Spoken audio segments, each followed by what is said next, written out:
দেখতেছেন দক্ষিণবাগ ইউনিয়ন কলাজুড়া গ্রাম, বৃদ্ধ বাবা আপন ছেলের হাতে খুন হয়েছে। ইন্না লিল্লাহি ওয়া ইন্না ইলাইহি রাজিউন।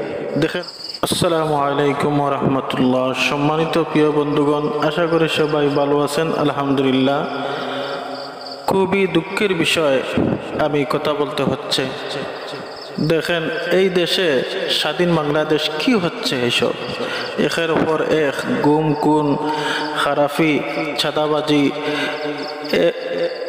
যেই সমস্ত খারাপ কাজ রয়েছে সব খারাপ কাজ যেমন একের পর এক বাড়তেছে দিন দিন।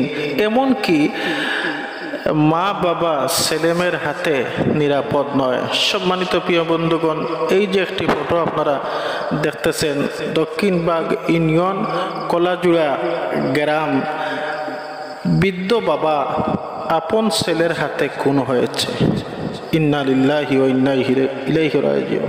দেখেন আমার প্রিয় বন্ধুগণ, আমি কথা কি বলবো, আমার সেই ভাষা হারিয়ে ফেলেছি, আমি কথা বলতে পারছি না। যেমন এই নিউজটা আমি দেখে আমার খুবই কষ্ট লাগতেছে।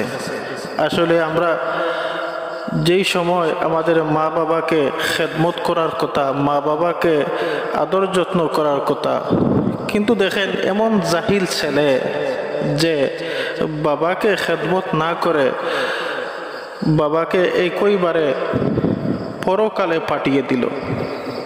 আমি বর্তমান আইন উপদেষ্টা এবং প্রধান উপদেষ্টাকে বলছি, সে বিষয়ে আপনারা এমন কোনো আইন তৈয়ার করেন যেই ছেলে মা বাবাকে গায়ে হাত তুলে, এমনকি মা বাবাকে খুন করে, এই ধরনের ছেলেকে সোজা ফাঁসির মঞ্চে তোলা হোক।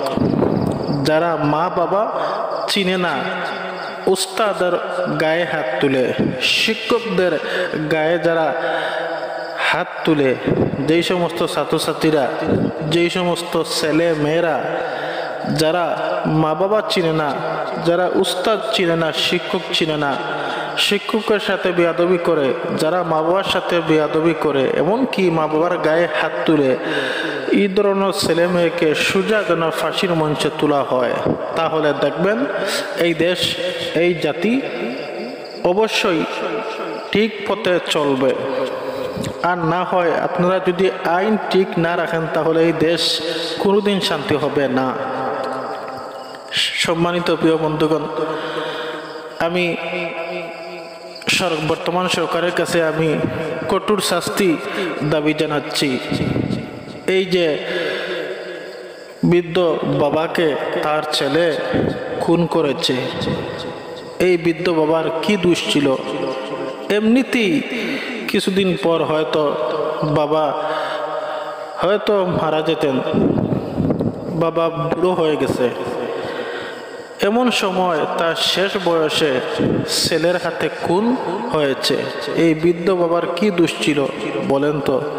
তাই আমি বর্তমান সরকারের কাছে আমি এই ছেলেটি শাস্তি দাবি জানাচ্ছি, তাকে যেন আইনের আওতায় অতি তাড়াতাড়ি আনা হয় আর কঠোর শাস্তি দেওয়া হয়।